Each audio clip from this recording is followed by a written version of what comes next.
Oh, It's like cute. we're matching, but we're not. Oh, should I take mine off? No, leave yours on. They're different. Same, but different. Right. I'm Paul Sloggett. I'm Dan Watson. Welcome to the Dirt. And tonight, the mountain board mathematical equation is Freeride equals best ride. Freeride equals best ride. Ain't that the truth? Yeah, in our books. We've got a very special guest tonight who's joining us. You may have heard of, you may not have heard of. If you only exist on Instagram, you will not have heard of this person. He doesn't exist on Instagram. So he does exist in the real world. He does exist in Slovenia, and he does exist in this podcast. And we're going to bring him in right now. So, ladies and gentlemen, for your oral and visual pleasure, please welcome to the room Mr. Tilen Javornik, aka TJ, I believe. Hello, can you hear us? Yeah, I can hear you. Yeah. Hello. In the room. Thank you so much for joining us this evening.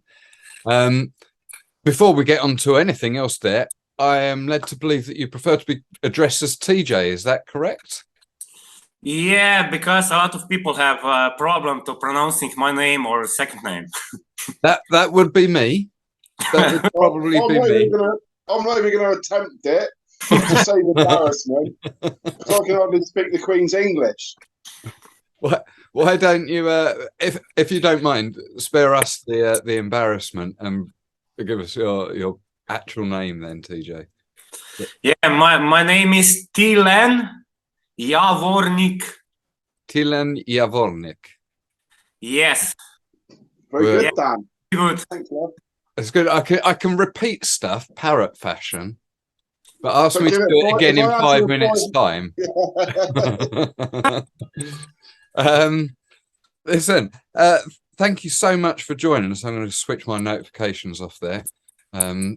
Thank you very much for joining us tonight. I was just saying in your brief little intro that we said there, how you may not be known to a lot of the people who are familiar with the Dirt podcast. We exist mostly on Instagram, and you sir do not. We're familiar with you from Facebook, but it doesn't quite work in the same way.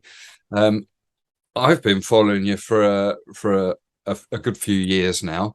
Talking or following, Dan? When it comes to the videos coming out, I am very much at my screen. Yeah. But yeah, to me, you're known as a free rider, but I know that that's not completely your entity because I see that you have a Venom board as well. Yeah, I know, but I mostly do free ride. I know a lot of freestyle also because in my youth I was doing snowboard for 15 years, freestyles, the big kickers and the rails and the stuff like this. So it just went from snowboard to mountainboard. Nice. But mostly it's free ride. Sorry. No, don't ever. This is your time, my friend, not mine. I get to do this often enough, and I'm bad for cutting in. So please, always continue, and I will always give way. So you said that you were snowboarding before mountain boarding. Yes, the whole story started in my second grade when first time I got my rollerblades. Right. Then it started these extreme sports. When I was 3 years later, when I was 10 or 11 years old, we have been sliding rails, jumping on the kickers, and I think I was 13 years old when I do a front flip on the rollerblades on the jump. No way. Yeah, in the 14 years when I got the skateboard and snowboard, it went but different direction. Yeah. We've had a few guests come on that have come to mountain boarding via rollerblades and that recently. Brandon Good was one, who is a rollerblader. Miles Hillier, another one. Who else was it recently? Was it, I think, Will Fox, whose episode would effectively be going out today. He was also come through rollerblades, which is interesting because all of those, their shoulders facing forward, not a side on. Yeah. What made you make that change then? I don't know. I'm riding the mountain board like snowboard. Yeah. I don't feel any difference. So do you ski as well as snowboard? What, ski? Ski. No, I don't know how to ski. No. But if you can rollerblade, I reckon you'd be really good at it. Yeah, but I suck, really.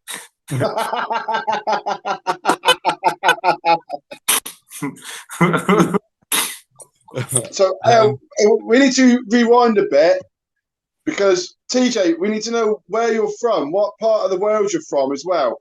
Okay. I'm coming from Slovenia, from one small town called Slovenska Bistrica, but it's a very good place because we live under the mountain. Nice. Yeah, our mountain is pretty big. It have 3 big ski slopes and 2 3 small ones. And it's a pretty big hill. It's top one, it's 1,500. But if you look in the other direction from our mountain, we have also these small mountains, like 1,000-meter high, which we also ride a lot. But you get snow quite low then? Yeah, but not in my city. Yeah. But above my city, yeah, it's a ski resort. Very nice. Yeah, I have 20 minutes to there, to the closest one. Summer and winter wonderland. Yeah, you cannot imagine it. I can. I'm usually saying when I go riding on these kind of places that I'm going to scare some tourists. That's the way. I go straight full speed and yelling everybody, "Ah, gee!" You know. I know the exact feeling. I spent a number of years living in the Alps, in Courchevel, so doing the summers on mountain boards and winter time on snow, and yeah, the summer times you get the people looking, even though you'd think a mountain board that there would be more. I was probably the only one in the town village that I was living in. So everybody was always, what the hell is that going past? But yeah, so tell us then. So you was back in Slovenia, you're at school at this point, and you've decided to go from rollerblading in summertime to picking up a snowboard. First I got a skateboard, and a few months later I got a snowboard. When it got too cold to skate. Yeah. Fair enough. And how old were you that age? 14. 14. 14, yes. And in 2 years I started to ride rails and start jumping big kickers and doing some heavy shit. A lot of pain was included. Oh, really? Yeah. Have you taken a few injuries over the years? Not so many. I've got something a little bit in the mountain boarding. Right. 1 year in Serbia, I broke in 2 places this upper bone. Yeah. And once I stretched all my muscles in the leg. Yeah. But that was it. And few concussions. Fair enough. Everybody's had a few of them over the years. That's part of the thing about doing this, is so we can all try and remember a few things while we've still got a little bit of grey matter left. Yeah, but We were joking when we were riding, and it was in the grass. It was a big chunk of the stone, and we were walking up, and everybody saying, "Hey, let's move this rock. You won't see it when you go with full speed." And I was joking, "Hey, it's good for adrenaline. You will never know where it is." And I was the first guy with the full speed who catch it. Yeah, but at first I was flying 10 meters before I crashed first time. Whoa. So how was the adrenaline? Yeah, pretty good. on that kind of space, on that ski slope, I crashed many times. I bet. Do you even really ride if you're not crashing? You've got to have everybody has to have a tumble every now and again. Yeah. But sometimes some axle go down or some big rock is on your way. So how did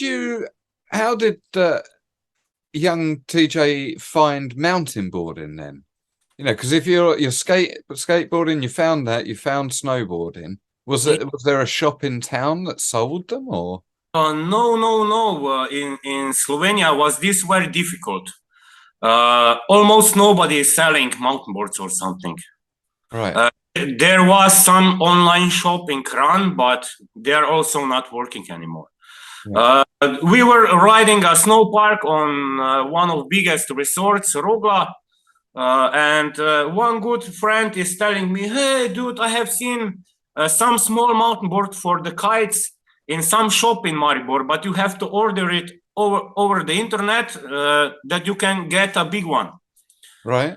And I was okay, but I was looking before for the mountain board. Right. Because have you seen a video or a magazine or something like that? Some video. Yeah. I have some video on TV, and I was like this because we have.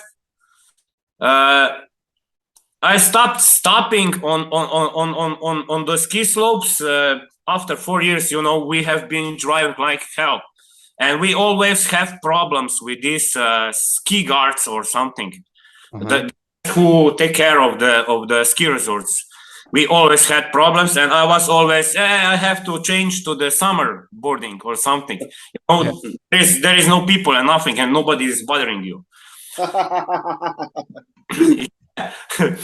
And after a while, I went to that place, and I didn't even see the board for the first time. I just ordered it, and I got this Scrap Karakoram from England.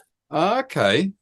Yeah, and I started on this with the diamond profile and no heel straps. It was pretty adventurous. I bet.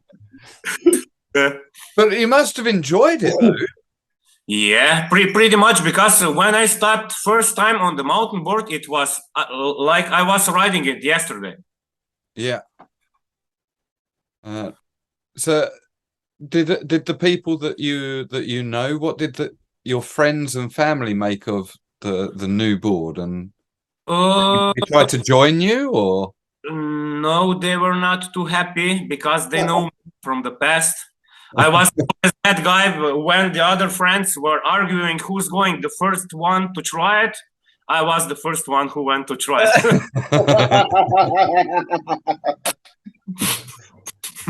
That's a good attitude to have, I tell you. That's a good attitude to have.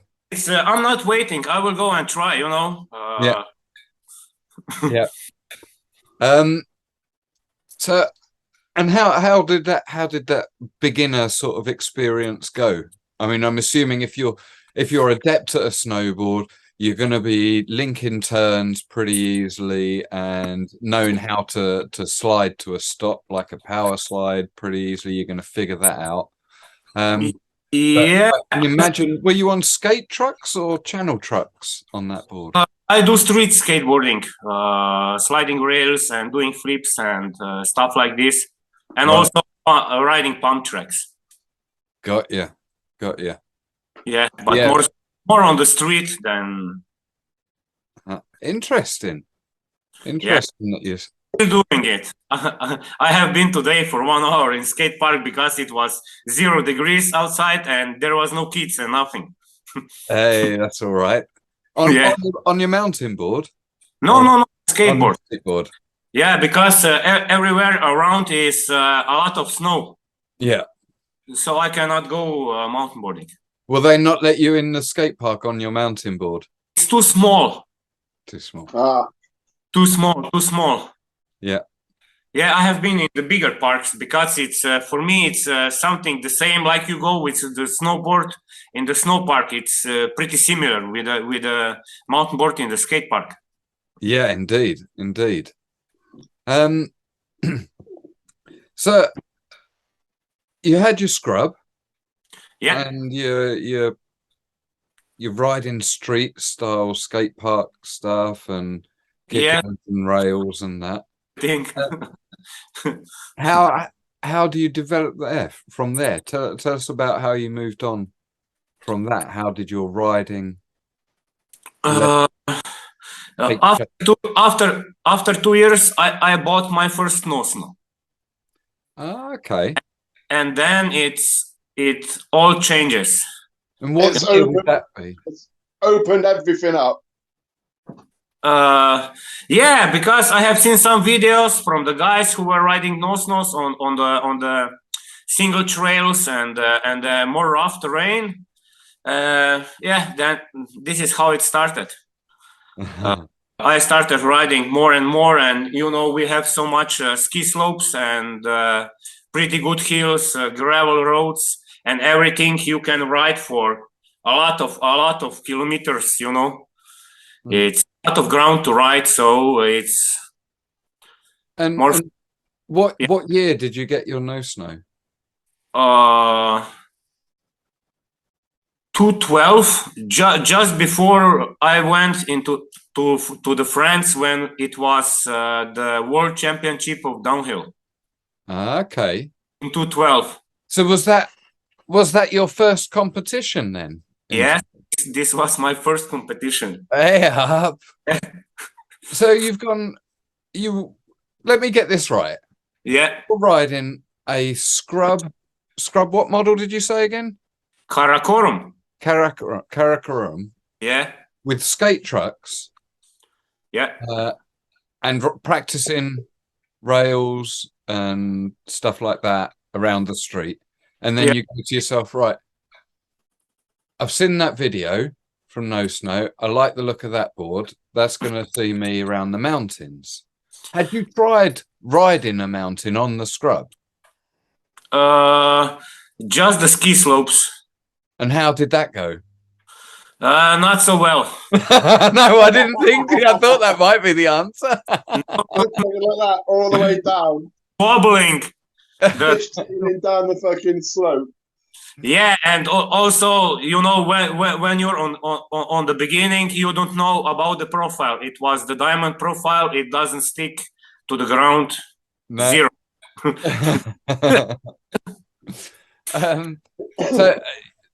So then you've gone to yourself, right, that's the limit of this board, and you want to ride the mountain tracks and the single trails at this point now. So you've seen the nosno video and want to get one of those. Did you get in touch with Pete and Dave about that? How did you get? Yeah, I met Pete on the World Championship on 2012. Oh, so you went to the championship? What? You went to the World Downhill Championships with your scrub? Yeah, no, with the new nosno. Oh, right. Okay, I got you now. Sorry, my bad. And how did that go? Pretty good. From 65 people, I was 13 on the first. Hey, was the 6 kilometer race. 6K race as well. Yeah. Yeah, and so a big boy race. Yeah. And so tell us a bit about that experience. Pretty interesting for me. The first time on the competition like this and the new people, but it was pretty welcoming. I met a lot of good people, whom I still got contact or see them in the competitions, and with a lot of them we become pretty good friends in the years. But about the competition, I don't know. It was for me the first time, but I like it because it was long. From that time, it was no so long race. It was one year in the France. I think the organizer was the Fabien Bornadel. Right. It was 10-kilometer race, but I was on the way to there riding in Italy with the Italian crew. But I broke my nosno on the way, so I was on the halfway, and I can go only back on home because I didn't have spare parts. What did you break? Did you have a flexible axle? Oh, the board, the middle part. How did you do that? Because it was the ski slope came like this, and it was the road. Yeah, and I took the road with the full speed for the jump, and I think on that angle just went off. Wow. Yeah. Not often, I've never seen one go like that in the flesh. Congratulations. Yeah. I was not too happy. I wanted to go to that competition. Yeah, I bet. So the first 6K downhill, and you came 13th. How fast were you getting down that track? What was it? How long did it take? I don't know. I don't remember anymore. Yeah. I'm sure Brindy will probably know. Matt Brind, he'll probably. I don't know if he was. I don't remember him. No? I don't remember him either. Who are we talking about? I remember him to be seeing him there. Yeah. Now, so who would you have been racing there? Would that have been JC? Did Jonathan Charles from No Snow win that year? Yeah. He was the winner, and I think the Pete was second, and I think Beer in that year. Mark Dahler was third or something like that. Yes, Marcus Dahler. Yeah. Yeah. And that's some heavy competition there. Yeah, especially for the first time. Do you remember, was your time too far away from them? Did you suddenly think, do you know what, I can get there? Yeah, I don't remember. Really don't. No. Fair enough. So 2012 then, you've met everyone, or you've met the international crew at that event there. And by all intents and purposes, for your first event, coming, sort of reasonably in the upper half of the competition there, on a board that you don't know, not familiar with. Yeah, that's really quite well done there, my friend. And did you have a brake on it at that time, or no brakes? Yes, I've had it. And you still ride with a brake today? Yes, only steep single trails, bike parks, and normal roads. Anything else I do without a brake. Also, some bike parks I have also without a brake, but yeah. So do you have two separate boards? No. I'm just changing the axle. Yeah. Yeah, it's 1 minute job, so. Yeah, just only 2 bolts. Yeah. I'm hoping to have a brake set up ready for this year's championship.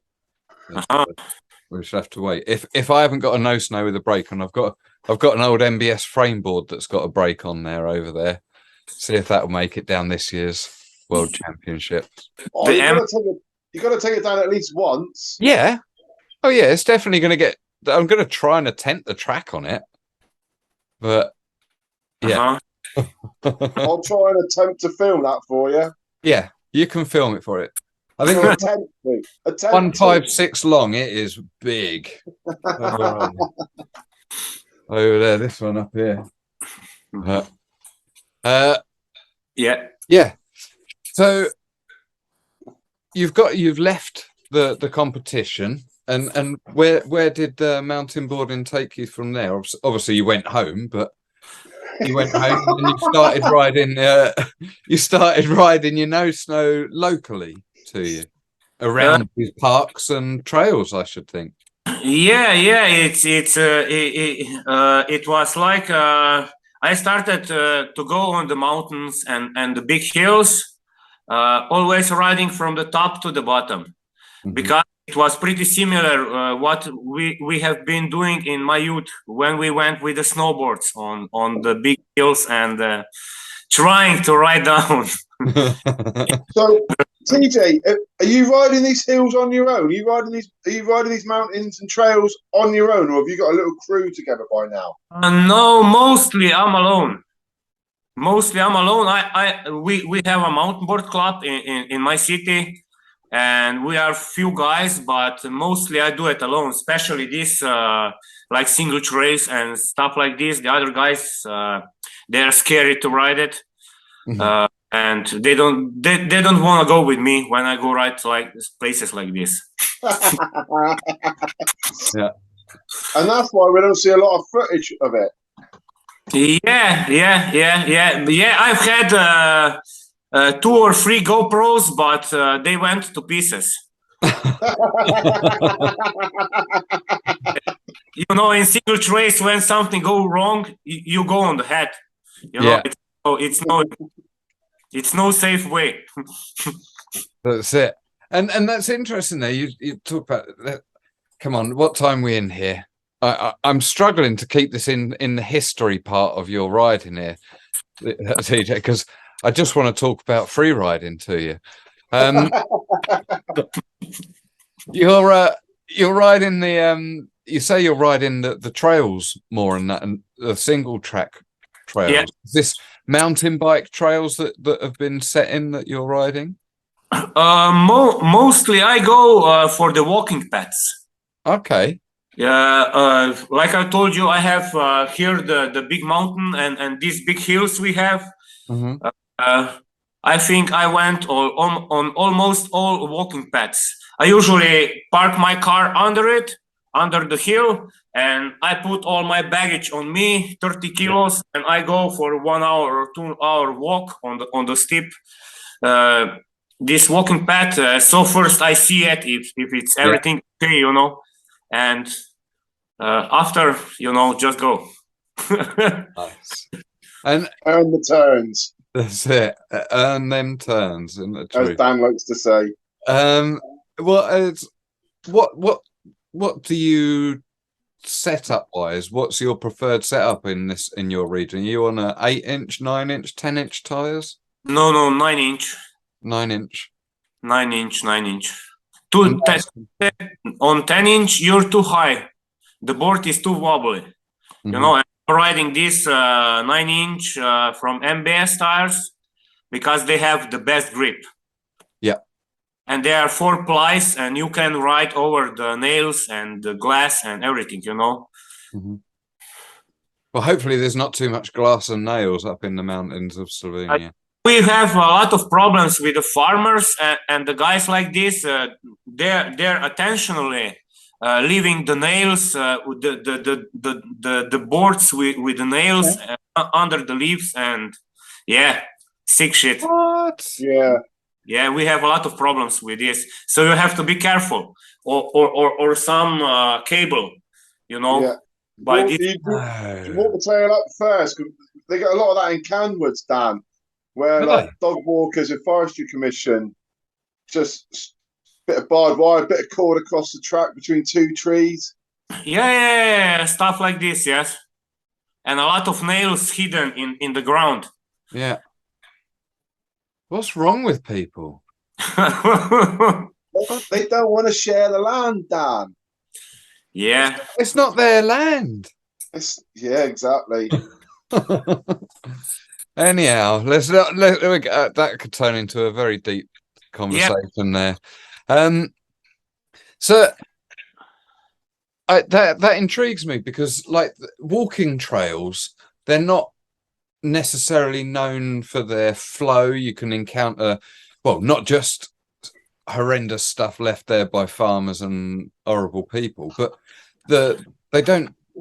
walking trails tend to have a lot of big boulders and big rocks in, lots of like stepping stone style routes. But it's all walking paths. They all have the rhythm. I usually say, you ride there, jump there, and jump there, and all again for the ride. It's a lot of jumping and predicting. Yeah.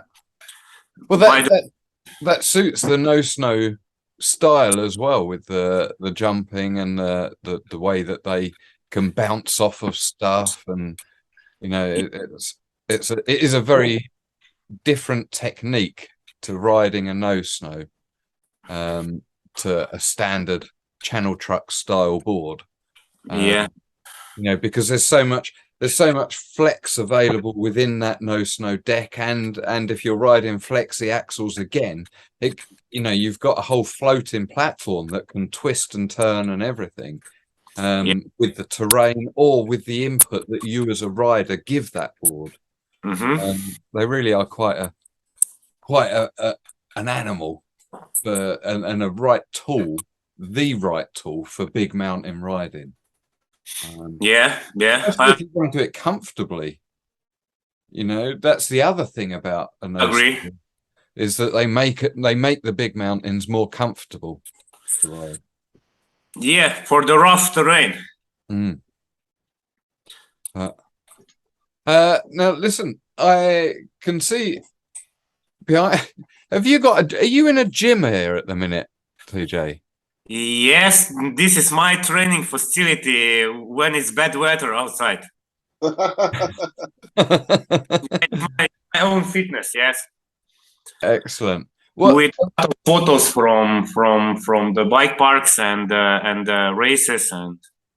Show us some of the pictures. Okay. I'm glad he uses his phone now. Yeah. Okay, you see? Yep. Hold it still. That's nice. So is this Slovenia? No, this is the Tenerife. Tenerife? Yeah. I have riding in Tenerife. Yeah, I have been riding there for 1 week. I wanted to go to make a descent from the volcano. We have been arguing with Spanish part of the government, which is from which is this island, right?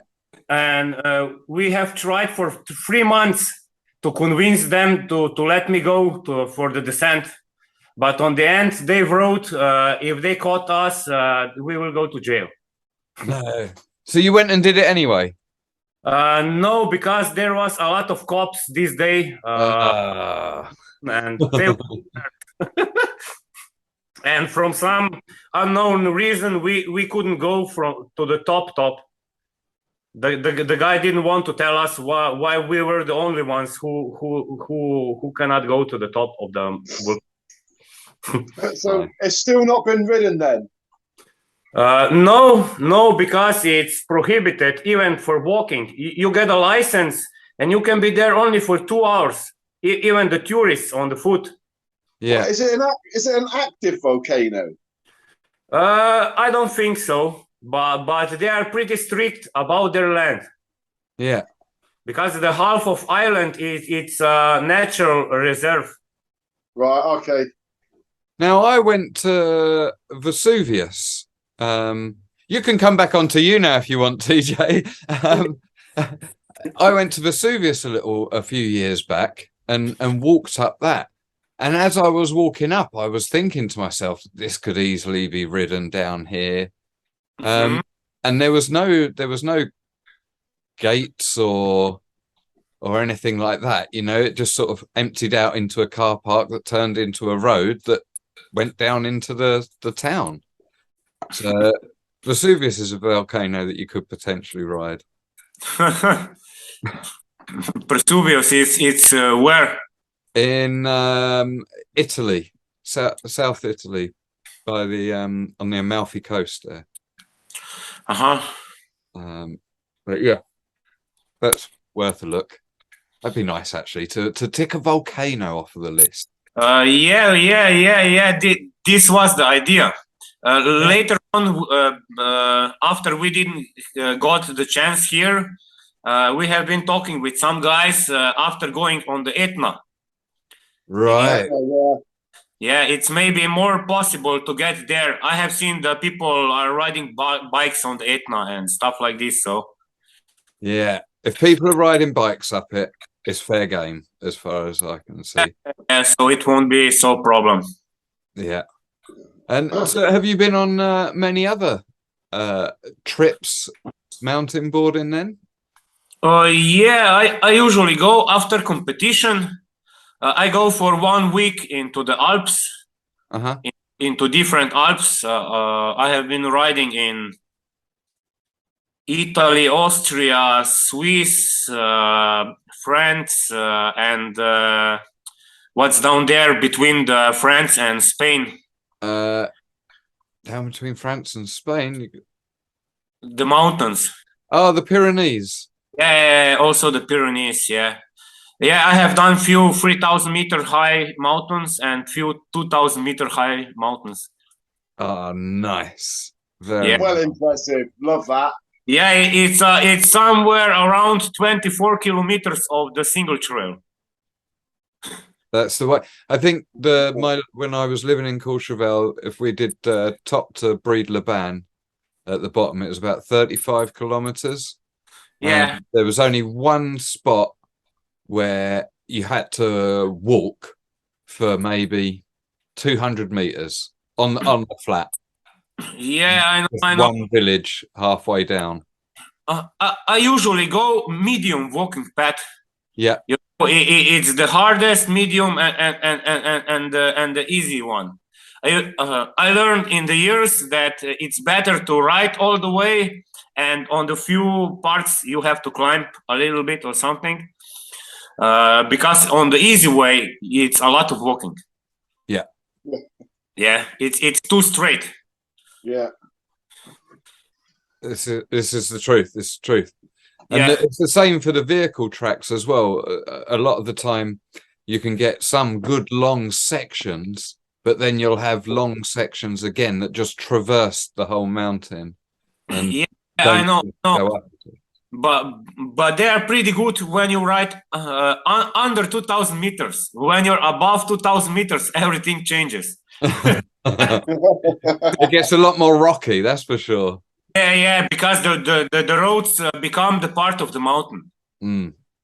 You know, it's a lot of big rocks and stuff like this. It's almost like Tetris. You have to, you're like ninja. Kilos on your feet. This is it. Yeah. And are you going to be coming to this year's championships in France? Yes, I'm working on it. Yeah. But it's I have seen the dates from the championship of the Border X, and seen the dates from the downhill. We have only 1 day to come 700 or 800 kilometers, and next day is another race. Yeah, this will be interesting. Yeah, it will be. It will be. If you're trying to do both, to do both or all three, freestyle, border cross, and downhill, it's a lot of work, and there's a lot. Yeah, I have to defend the title on the Border X. Yeah, this is true. So I have. So let's talk about that a little bit. Yeah. The last time Border X happened, Compiègne again, was it?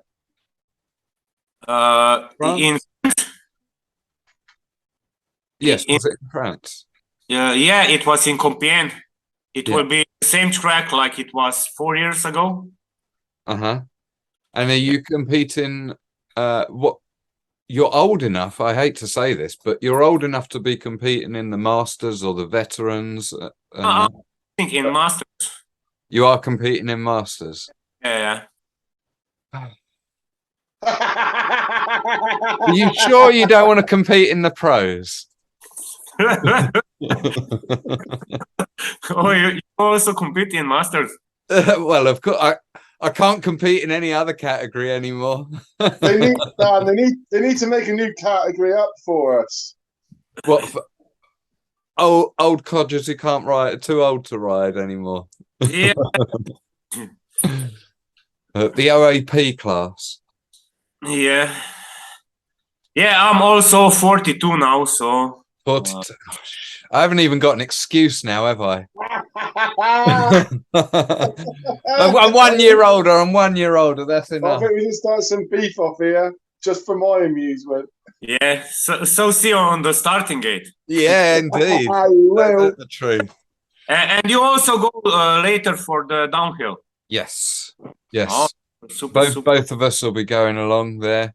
Hopefully bringing a few others as well. There's quite a lot of the UK are hoping to come out to France this year. Everybody is very keen. Yeah, super. Yeah, for you guys, it's pretty near. Yeah. Special. It's pretty near for you. You have, I don't know. It depends from which part of England you come, no? Well, it's about 400 miles to get to the ferry from where I live. Then it's about 150 miles to 100 miles to Compiègne from Calais. And then I think about 400 or 500 miles down to Superbès for the downhill. Yeah. It's a long way. But... It's going to be a struggle getting all that far for me. It's going to be a struggle. But, I'm picking him up on the way and doing all the driving, aren't I? but it should be. We should be. It's old boys on tour, isn't it? Yeah, I'm planning to go after these two races also for 1 week, also in the Swiss for the mountains and bike parks and. Oh, beautiful! Extended holiday. Yeah, something like that. Do you ride with the Swiss crew, with the Swiss riders? Yes. Good. Yeah. Yes, I usually, when I travel, I call the people I know from that state, and we usually meet up and go for their places. You know, everybody has their best places, and I usually go with the guys to ride them. And the beautiful part of mountain boarding is that everybody is happy to share those places and to go out and to meet up and ride and have good fun and make friends. It is a very welcoming community like that, no matter where you go in the world. Yeah. I agree. Now, I'm looking on at the time here, TJ, and I need to talk to you, or I want to talk to you a little bit about your electric experience. Yeah, it was pretty interesting. How did this come about? For those who are listening, there will be, or watching, there will be a little clip of TJ's tramper visit a few years back. Yeah, I don't know. I just wanted to go for the first time into England for some race, and because with the Rhythm X organizer, Leon, yeah, we became pretty good friends. You know, we are masters. We race together. Yeah. So he invited me on the Rhythm X, this one in the Manchester, when we were racing indoor. Yes. And somewhere between, I also talked to the Ted, and he told me, yeah, when you come to the Manchester, please come to the Nottingham, and you will try a little bit of electric trampa. And but at first I was so it's like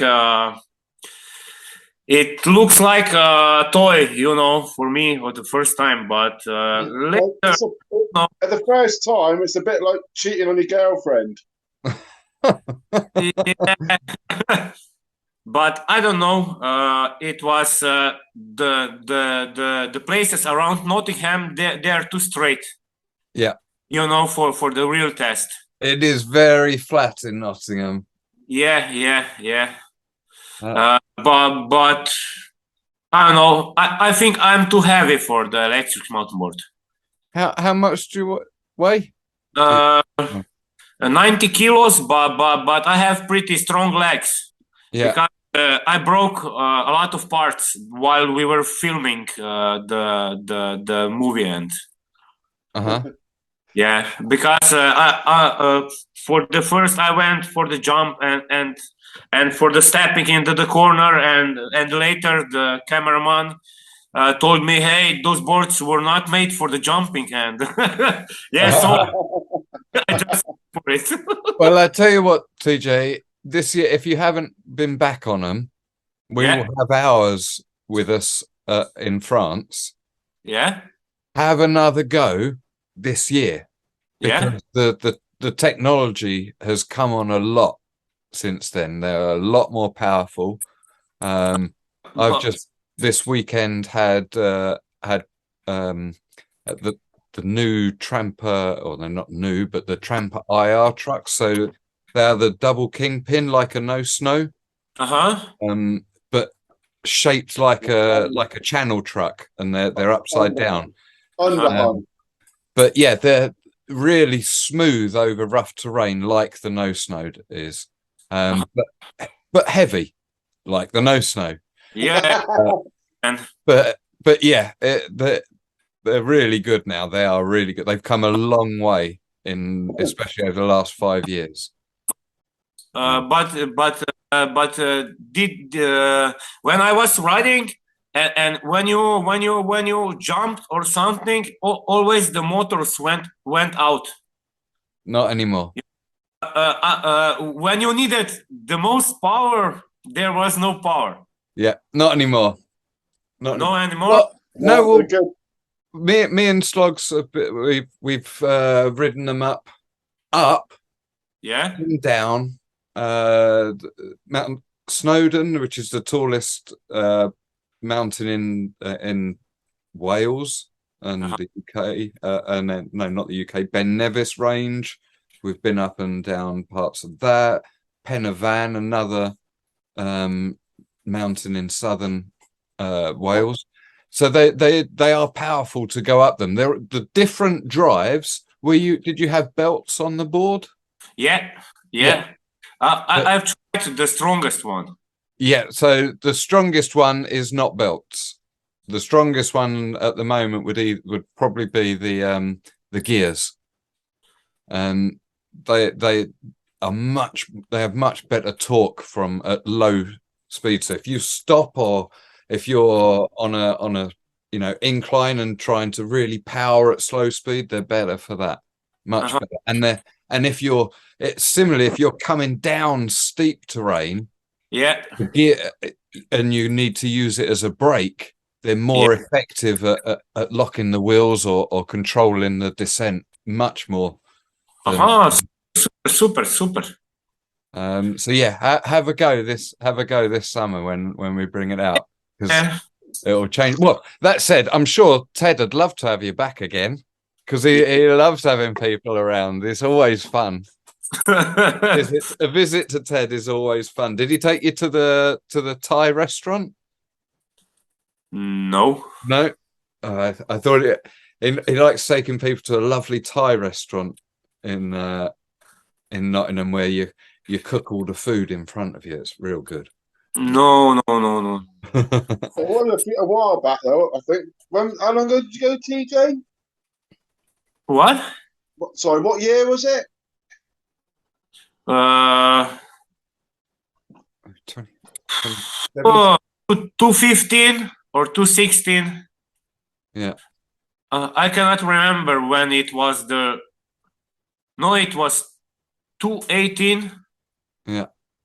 Well, it was you were one of their first sort of guest riders to come and do videos with them. Yeah, I know. There were not many videos about the electric mountain boarding before there, and your video was possibly one of the first that I saw of Tramper making the electric boards, because I remember seeing them just thinking, oh my goodness, these look incredible. But yeah, you definitely seem to get on board there and do all right there, considering that was your first experiences of electric. Yeah, you know, just lean forward and give some gas. Ain't that the truth? Ain't that the truth? So I think that's sort of bringing us up to our current sort of time now, isn't it? Without going too much into it, like, what's your preferred terrain these days? What do you like riding most here? Dan. Oh my! Hold up! I tell you what. Look, TJ, we're coming up on an hour here. And like I say, for the first time ever, we haven't actually got any community questions. Very disappointed in your community. Very disappointed. I'm not angry. I'm just disappointed. I'm fucking fuming. Fuming, right? People, get your acts in gear. Get some questions in for the next guest. Poor TJ, it's no good.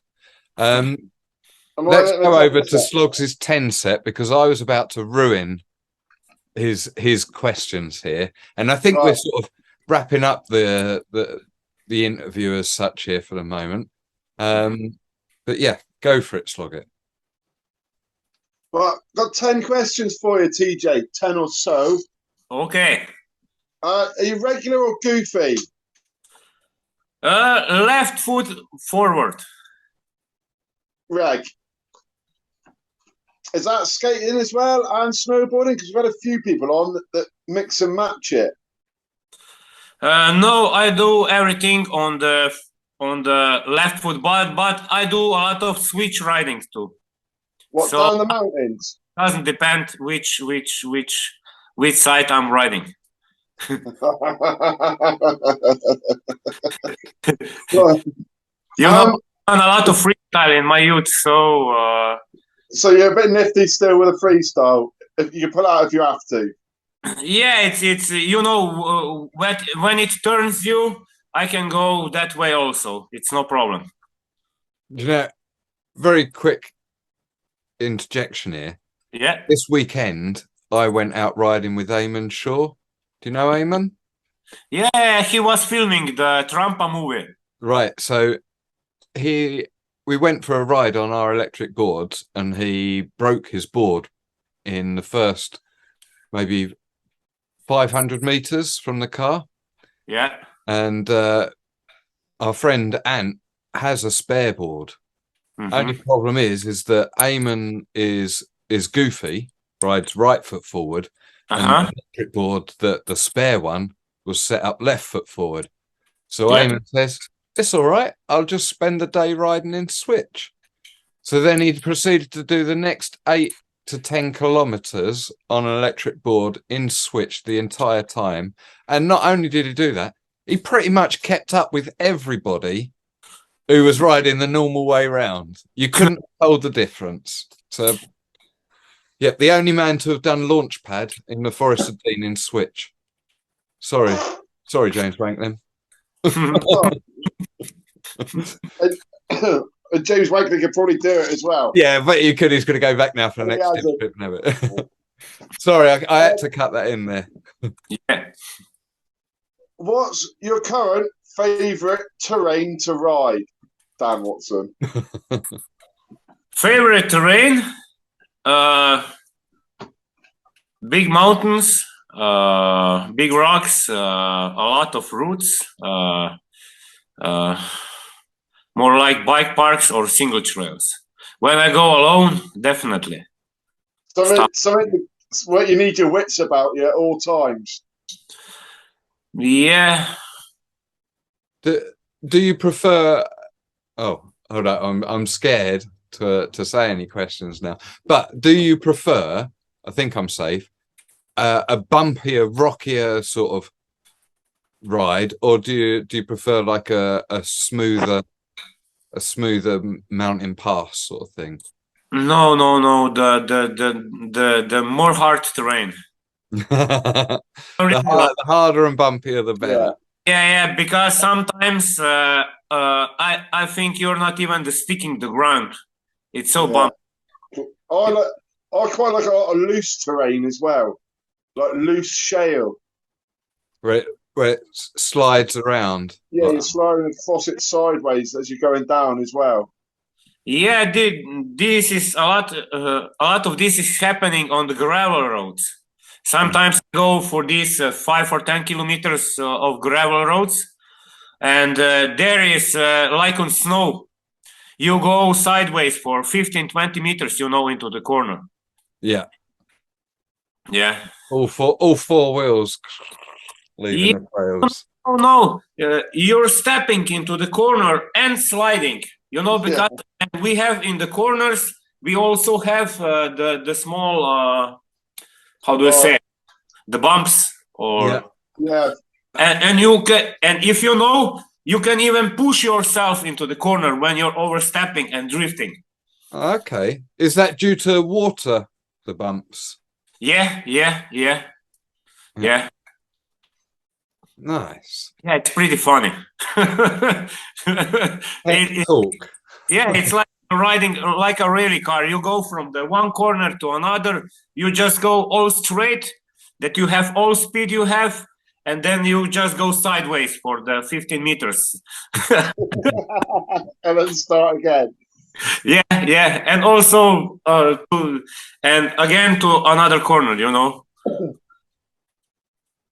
So that leads me into quite well to my next question.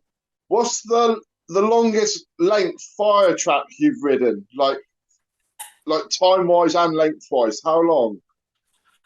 The longest ride, or the longest ride. What's your longest free ride? Longest free ride, I don't know. There was rides down the mountains, these 3,000 meter high mountains, and I was riding a lot of these mountain passages and ski slopes we have. It's around 6 kilometers you can go in one, but you have to be pretty good because on some parts it's pretty steep. It's better to go on the bike park path than the ski slope. Mm-hmm. The ski slopes, what you come down in winter time, sometimes I find it crazy. They are so steep, like some of the black runs and the red runs in France. Yeah, you wouldn't even think twice about it on a snowboard or on skis. But then when you go back in the summertime and look up at the slope, they are just incredibly steep. Yeah, I went once. We have a ski slope, Krvavec. It's near Kran, there where is this border cross track. Mm-hmm. But the top of this ski slope is 2,000 meter high. But from the real top of the ski slope and to that top, it's some part of ski slope which is, I don't know, 120 meters altitude. Mm-hmm. And it drops, I don't know, it's 40 or 45 degrees. And I went with a nosno, with a brake, but in the first 100 meters, still on the top, I lost my grip and I went for next 100 meters down the concrete path. Mm-hmm. Pretty scary stuff because I couldn't stop myself and nothing. On one part it was the cliff, and on the other part it was the ski slope. Like, yeah. I congratulate myself when I. Yeah, I think it was the scariest descent. It was not long; it was short, but. Yeah, I remember having my brake go on me one time probably about six kilometers from home, but all downhill all the way, like I say, and that was, you still ride it, but it becomes really hard work having to slide and control your speed, where you can just, if the brake is working. A lot of people seem to think that brakes are for stopping on a mountain board, and yes, they can do that, but a lot of the braking is about feathering the brake and just using a little bit to maybe control your speed so that you can make that corner. Yeah, I agree. End. I agree, because I ride also a lot of asphalt roads. Mm-hmm. And then when you go 60 or 70 down the road, you only just control your speed. Yeah. It's pretty the same, Oh yeah, without a doubt. I wouldn't want to be trying to power slide on asphalt road at 60, 70 miles an hour. I went sideways, but not intentionally. It was pretty slippery road when we went from the Pic du Midi, when we went from 3,000 meters down, making the end. And afterwards, I wanted to go from the mountain passage to some city, and it was the road was so slidey, and I went with pretty much speed, and I just went sideways on the asphalt with the 9-inch off-road tires. Wow. Not ideal. You should see the people which were standing by the road. Everybody was looking. Oh, the guy's gonna crash! Quick, get your phone out! Quick, get your cameras out! Yeah. You should see the people when I ride these mountain passages. The people in the buses. You see all the bus go on the window. Nice. You'd be there looking at Dan. Yeah, licking. I'm there licking. Right. What was your favourite ever downhill track in a competition? Favorite track in the downhill competition? I think the Monte Penice in Italy. I think this was 2014. Very nice. Search out the footage of that. Was that in the Alps or in Pyrenees? That one? No, this was not in the Alps. This was on the start of the Italian boot. Here, where are the seas on the both sides? Somewhere here, it's a small ski resort. It's not a big one. Okay. It's near the city of Bobbio, when the Da Vinci or some guy made something. The whole world know. It's near that town where some bloke did something that everybody knows. Yeah. Except for us three.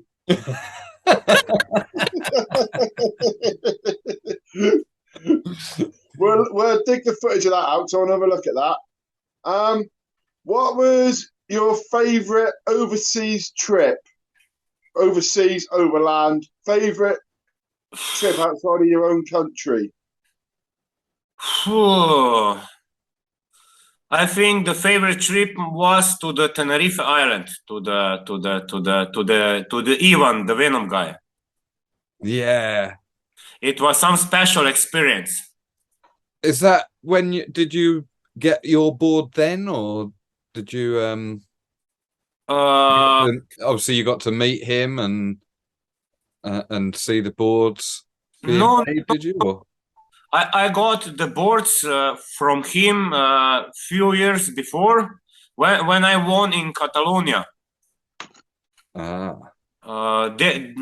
There we meet, and he gave me some boards, and so I started to ride for Venom. And now I think I have 5 or 6 Venoms, the different types. I have one which is with the channels. It's only the 100 long, and it's strong like the 95. Right. Yeah. Is that the platypus style, like the Nicky Guest one? No. It's the I think it's Titan model, the new one. Oh, okay. Because for now I have my initials on the. Do you have it there? Hang on, Dan. There's my question. Have you got it there?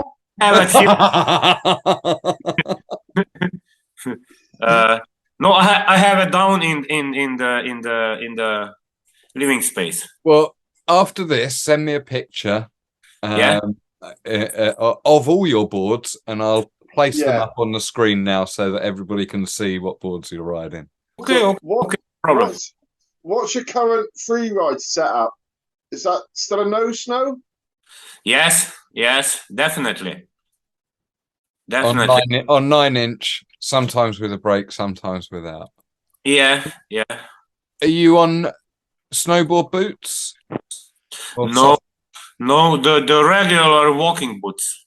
With the no-snow soft bindings? Yeah. With the snowboard boots, I don't have so much feeling because I'm used to it from the skateboarding. You know, you need some feeling. You need to feel the board under you. So I was looking 2 or 3 years for the perfect shoes. Now I have for 5 years the same shoes. I'm buying every year the same shoes. They are the best. I've had the same. I've had the 2 pairs of the same shoes on the bounce now. And what are they? What boots are you riding in?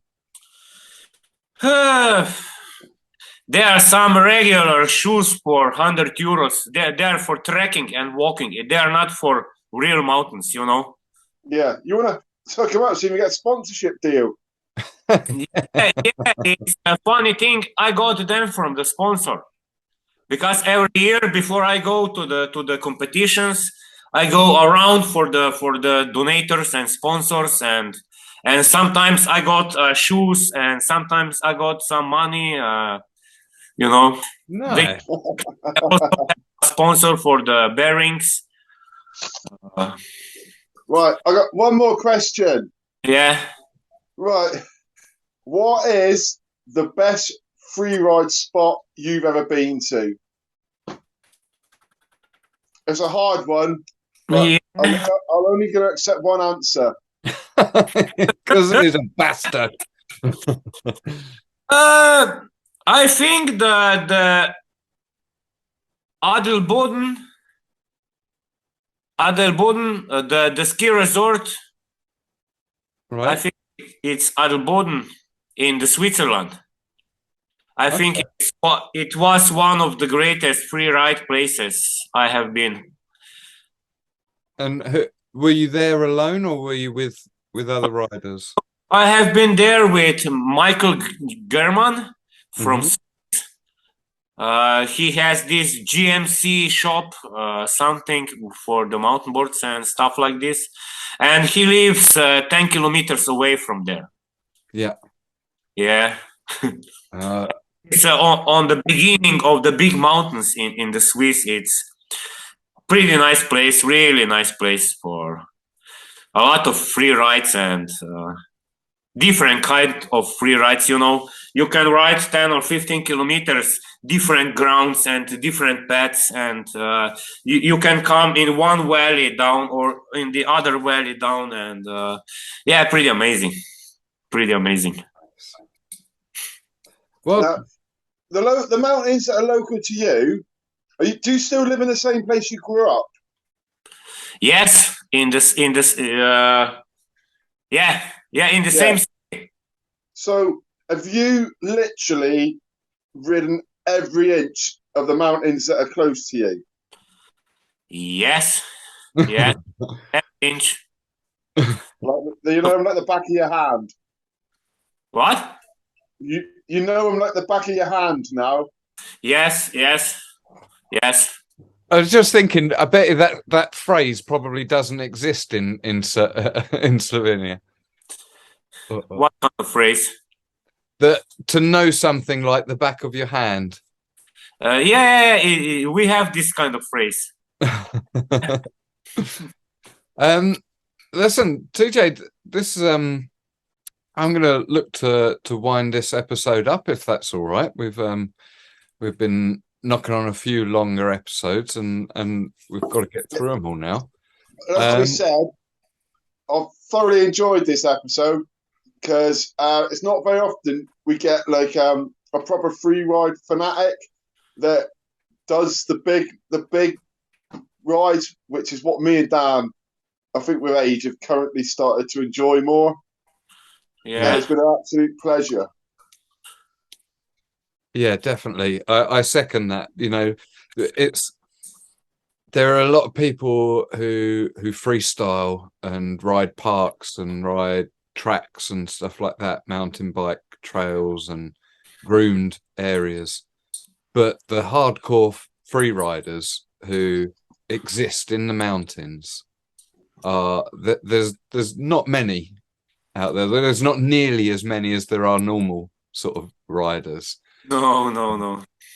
You know, we have a few people from the UK that have gone overseas to spend more time in the bigger mountains. Biren, Martlu, Matt Gaydon. I know. I have stopped a few times by him. Yes. In Innsbruck. Oh, yeah. Excellent. Well, Matt, I'm disappointed then that you haven't sent in a question for TJ. But how was that? Because Matt is an absolute joy, but he's very unique in his character, especially when you spend time with him. Yeah, I know, but you know, he'll have to take people like they are. Yes, yes, you do. Yes.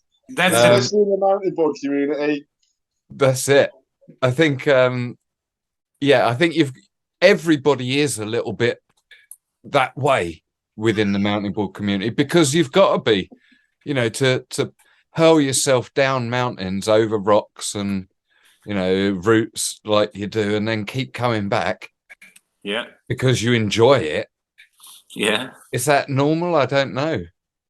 Yeah, it's normal. Yeah. Thanks. Phew.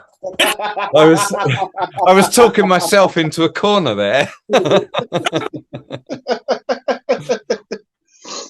But yeah, as I was saying, it's so refreshing to have someone that's such a motivated to ride big mountains. Especially on your own. Yeah. You've got to have a lot of motivation to climb 2 hours with a board on your back on your own to ride back down it. There's got to be some fire in your belly to do that. Yeah, a lot of joy. That's it. A lot of joy. Yeah. Look, I think we're going to round it up there. I suppose the only thing left to say is sort of, I suppose I'll see you in the start gates. Yeah. TJ, thank you so much for joining us. Whoa. What? Then ask TJ if he's got any shout outs he wants to do, anything we've forgotten. Oh, were you doing that, were you? No, that's what you've just done. What? All right. You can repeat it. Is there anything that we've not talked about, that we've missed, that we should talk about, or are there any shout outs that you wanted to give to any of your riding friends or so on? No, in few months I will just throw a bone. Okay. I have some good ideas for some special videos before the races that the other competitors will be a little bit. Yes. Shout down. Yeah. For the downhill and something like 4-cross track. Oh yes. Well, I should definitely be keeping my eyes out for them. It's generally bike park, but it's shaped like like four-cross track. Excellent. Oh, please, yes, send them our way. Watch this space. Now, I do also have one other question that I've thought about. Yeah. Because you said there about, going to the champs. Who is your predictions for the champs? Now, obviously, you're going to say yourself in the Masters because you want to defend that title, right? But if we look in the other categories, or the pro class, the open class, whatever it's going to be, the young ones, who's your prediction for the downhill and the?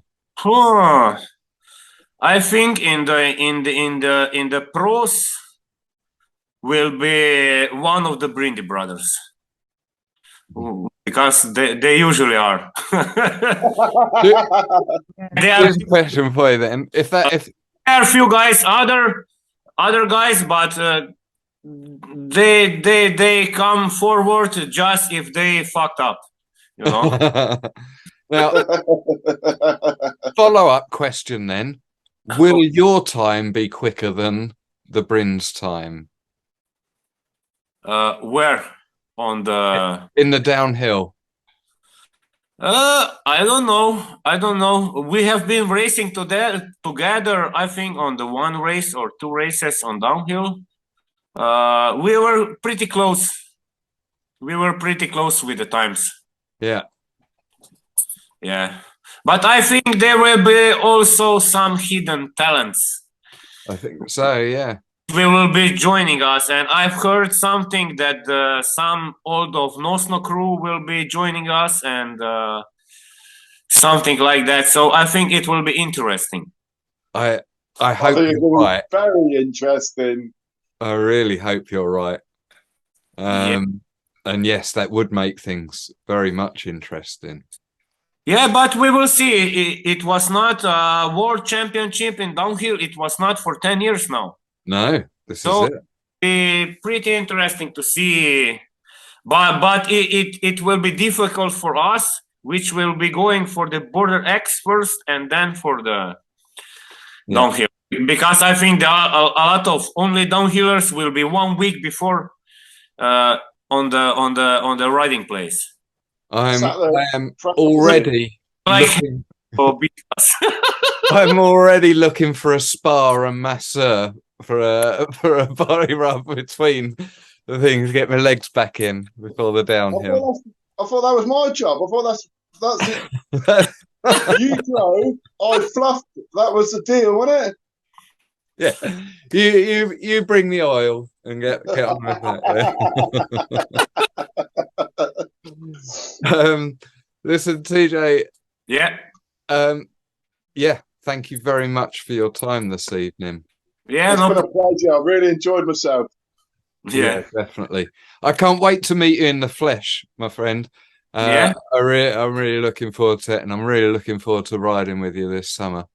Thank you again, and we'll speak to you soon. Okay. See you this summer, man. Guys, bye now. Ciao. Way aye, man. That was dead canny as out, that like. Cheers for tuning out to listen. Now, before you go yem, don't forget, if you want to keep getting doing with the Dirty Dirt fun, like and subscribe. Get amongst it. Shy Ben's getting out.